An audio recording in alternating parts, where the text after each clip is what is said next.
Boeing 737, how it became the world's most successful aeroplane. We will see that. The story goes back to 1950s and 60s.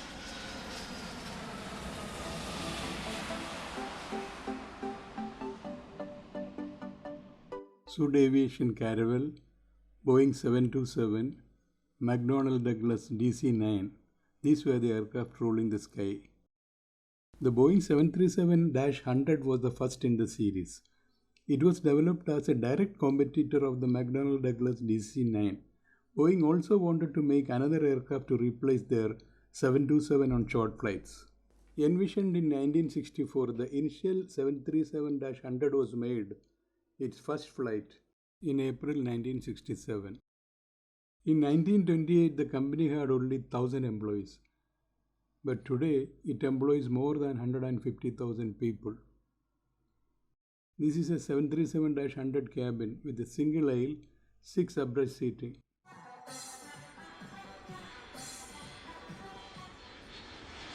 Boeing 737-100 entered service in February 1968 with Lufthansa.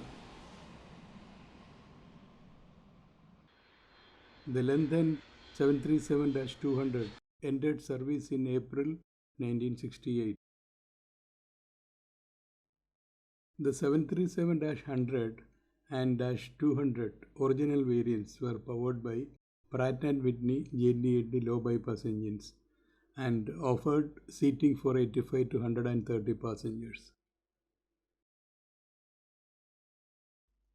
Only 30 737-100 aircraft were sold, and it was soon improved with the 737-200. This offered an extended fuselage, initially requested by United Airlines, and proved very popular with 1,095 sales. Low height of Boeing 737 aeroplane made the cargo loading easy, but created issues later when Boeing wanted to install high thrust engines under the low wings. One of the unique selling point of Boeing 737 series is the elimination of main wheel doors to reduce weight and complexity. Even the latest MAX 10 is also designed similar. Here you can see the wheels retracted to the wheel well is exposed during flight. Let us go to Wichita, Kansas, where the fuselage is manufactured by Boeing's spin-off company called Spirit AeroSystems. Let us go inside the Spirit AeroSystems company. It is here the Boeing 737 fuselages are made even today.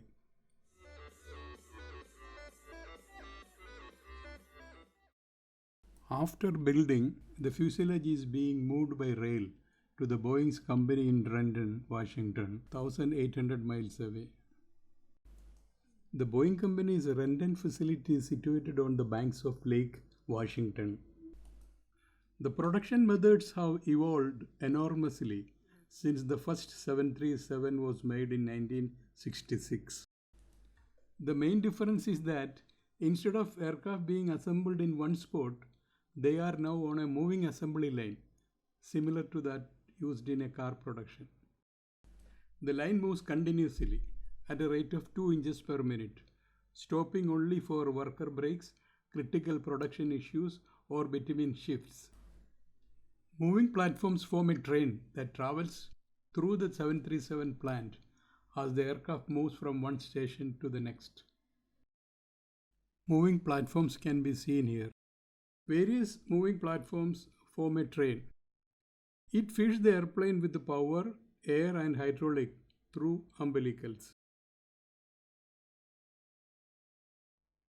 Due to Boeing's innovative ideas, production rate for the 737 had peaked to 57 aeroplanes per month in 2019. The inaugural flight for United Airlines took place on April 28, 1968. United wanted a plane which was a little bigger than the 737-100. Boeing made a different type of 737 for United, which was longer. The plane was called 737-200.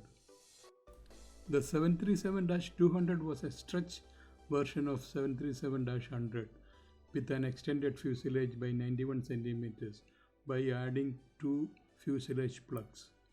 The seating capacity could be increased from 124 to 136.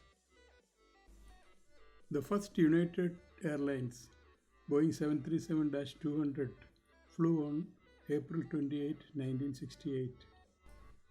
A low bypass JD80-15A engines with 16,000 pounds of thrust powers the Boeing 737-200 aircrafts. Boeing 737-200 was a very successful aeroplane, and 1,114 units were produced and sold all over the world. The main features of the original 737 was its round dial AH, HSI and engine instruments. Introduction of Boeing 737 Classic Series.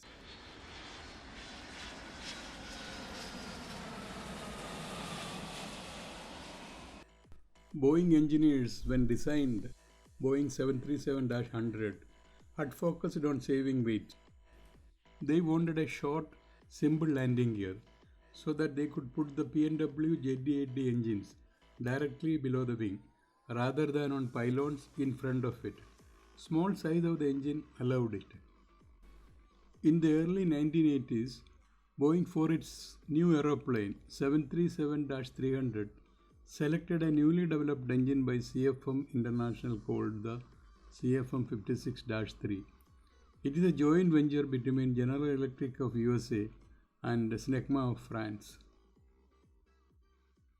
Fan diameter of JD80 is small, hence the engine ground clearance was more than enough.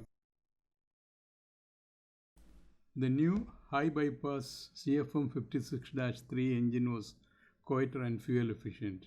The only problem was that it will not fit under the wing.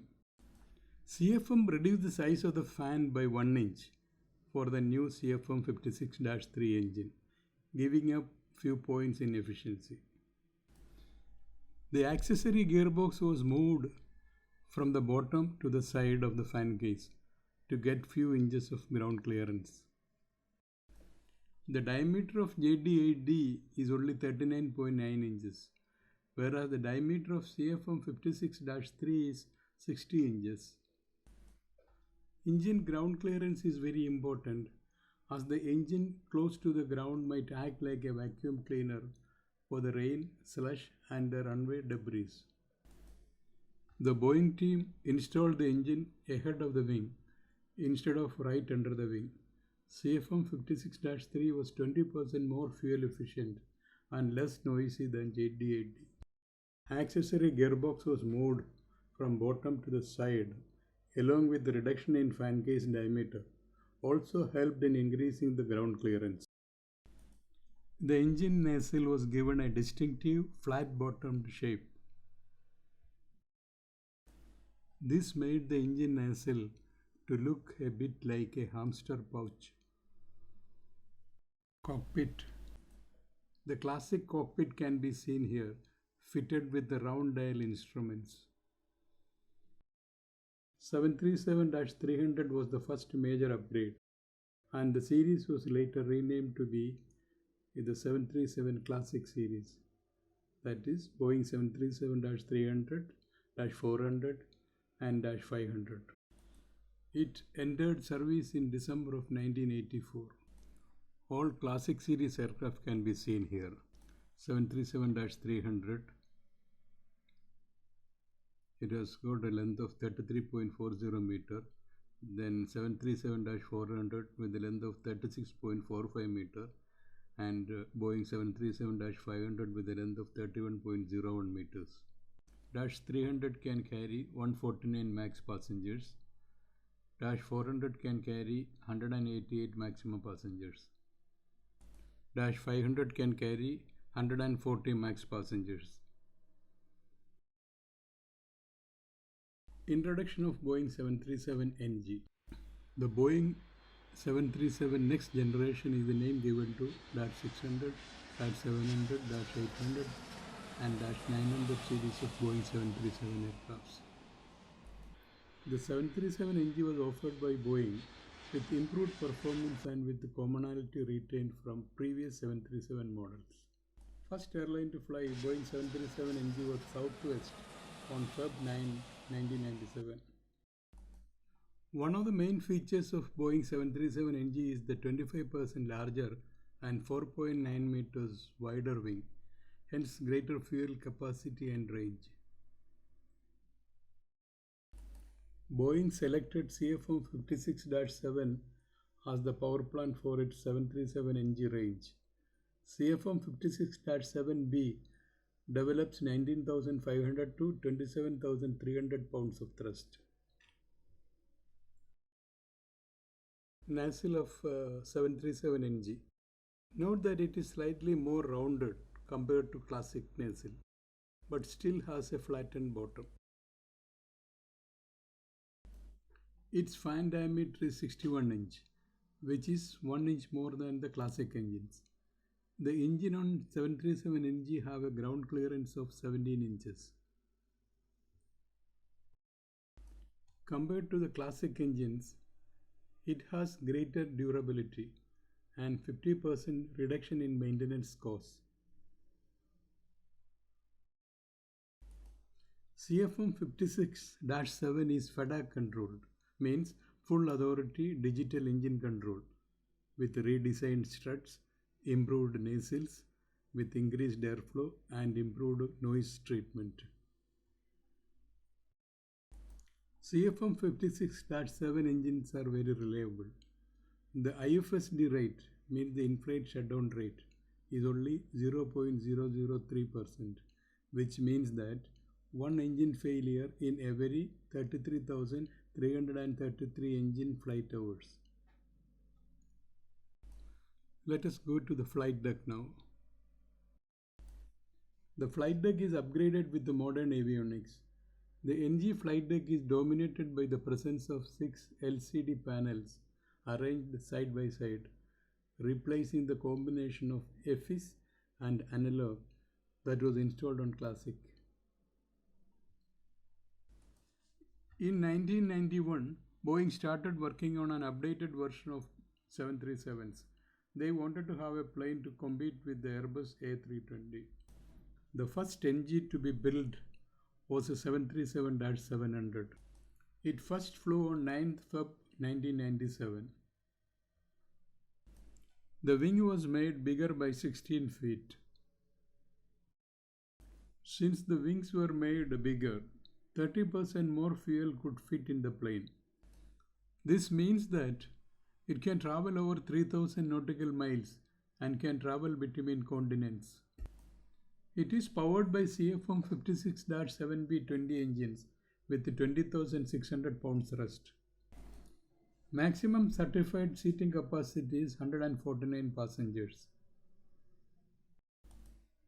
The 737-800 first flew on 31st July 1997. 737-800 is powered by CFM 56-7B 24 engines with 24,200 pounds of thrust and has a maximum seating capacity of 189 passengers. 737-600 first flew on 22nd January 1998. It is the smallest of the 737 NGs. It is powered by CFM 56-7B 18 engines with 18,500 pounds of thrust. Maximum certified seating capacity is 149 passengers. 737-900 is powered by CFM 56-7B 26 engine with 26,300 pounds of thrust. Boeing has added a forward body plug of 62 inches and an aft plug of 42 inches, which increase the overall length by 8 feet and 8 inches.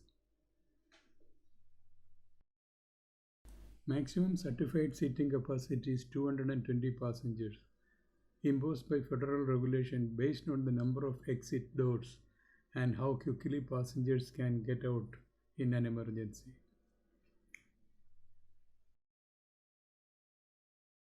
Boeing 737-900ER has an extra emergency exit just behind the wing.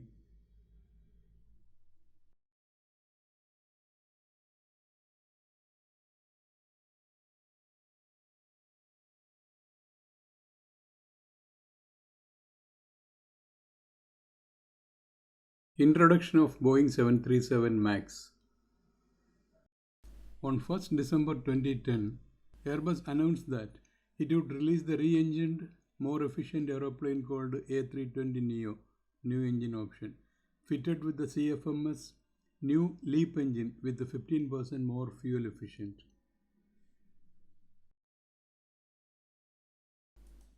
It was clear that airlines wanted a more efficient small plane and fast. Boeing faced an unthinkable defection in the spring of 2011. American Airlines, one of the world's largest airlines, an exclusive Boeing customer for more than a decade, was ready to place an order for hundreds of new fuel efficient jets from the world's other major aircraft manufacturer, Airbus. American announced an order for a non-existent aeroplane. If Boeing wanted the business, it would need to move aggressively. To win over American, Boeing ditched the idea of developing a new passenger plane, which would take a decade.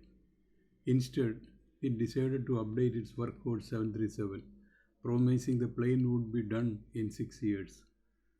The 737 MAX was born roughly 3 months later.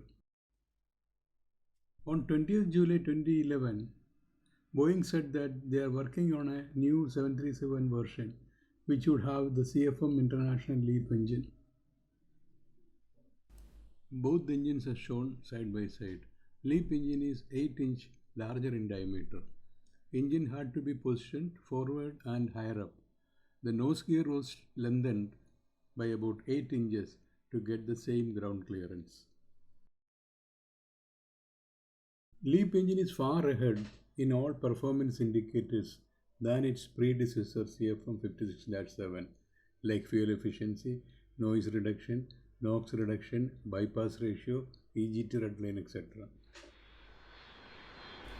In May 2017, the 737 MAX first entered the revenue service with Philando Air, a Malaysian-based airline by Indonesian Lion Air Group, with the headquarters in Selangor, Malaysia.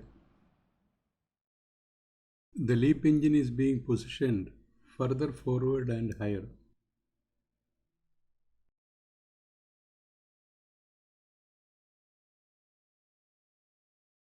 Later incidents proved that the repositioning of the engine in the MAX from the previous versions of Boeing 737 proved to be a bad decision.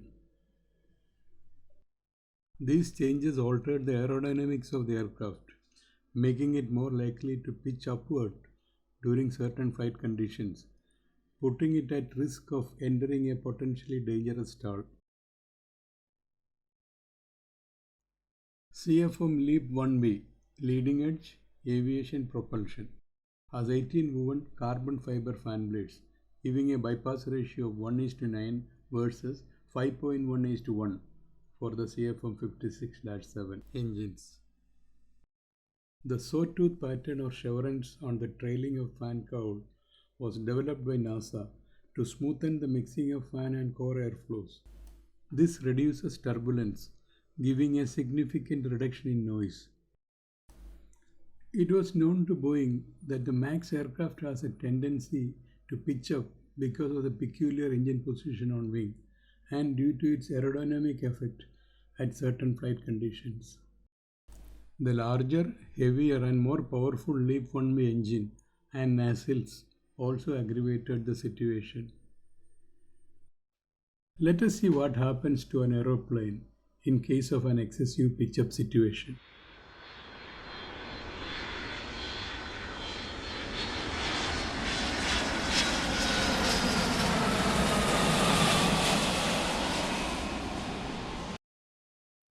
Angle of attack is high now.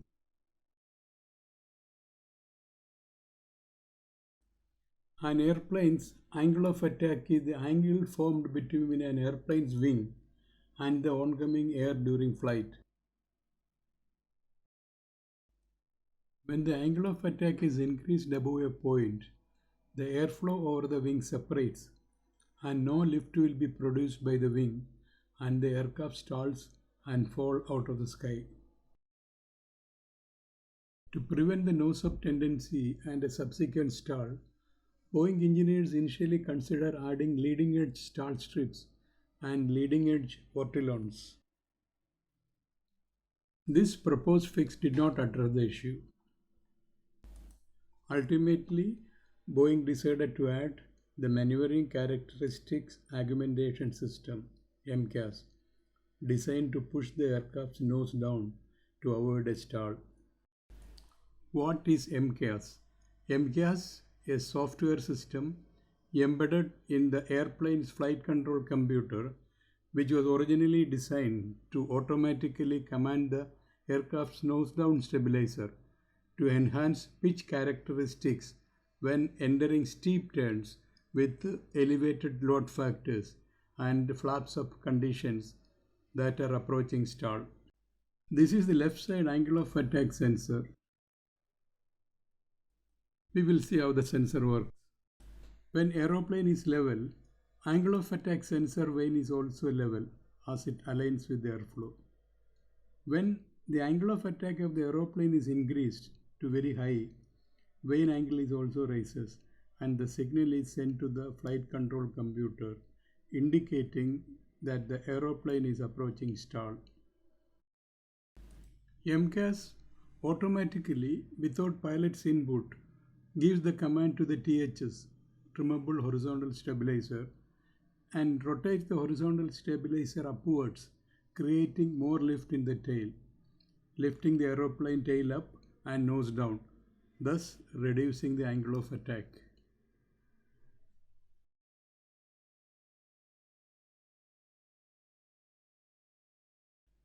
Stabilizer trim switch, stabilizer trim cutout switch, stabilizer manual control wheel. Stabilizer manual control wheel is spinning during operation.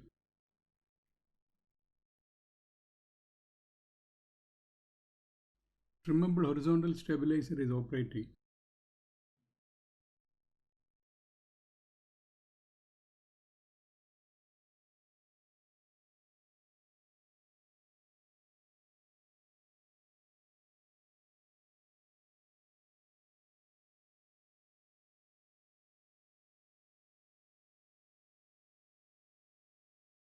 Max 7 has a maximum seating capacity of 172, Max 8 has 210 and Max 9 has 220. Boeing 737 Max 10. Max 10 has a fuel stretch of 6 to 7 feet and a maximum seating capacity of 230 passengers, which requires uprated 31,000 pound LEAP 1B engine. Due to the additional length of Max 10, Boeing had to lengthen its main landing gear for the first time to prevent tail strikes, which happens due to the excessive rotation rate during takeoff. Boeing has introduced a new landing gear design with a semi-lever telescoping oleo-pneumatic strut lever to permit a 9.5 inches taller gear. You can see the takeoff of a Max 10 aircraft. Excessive rotation rate leading to a tail strike.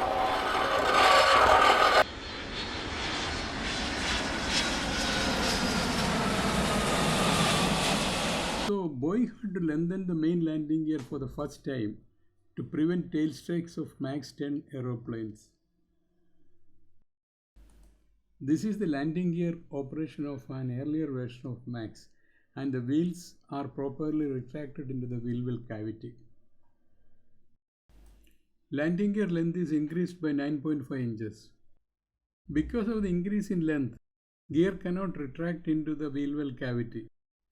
Boeing developed a string-link mechanical linkage mechanism gear, allows the inner cylinder to be drawn in and shortened while being retracted into the existing wheel well. Now the lengthened landing gear is accommodated inside the existing wheel well. After making the necessary corrections to the MCAS, the MAX had finally started flying on 18 November 2020. American Airlines Flight 718 flew from Miami to New York. Over 10,000 737s were produced, the first commercial jet to reach this milestone. The two accidents of its new plane, the Boeing 737 MAX, have cost Boeing an enormous amount of reputational capital and will undoubtedly cost a lot of money. Just as the Phoenix rose from the ashes, Boeing planes will once again rule the skies. Part 2 of my video will deal with the two accidents involved with the MAX aeroplanes in detail.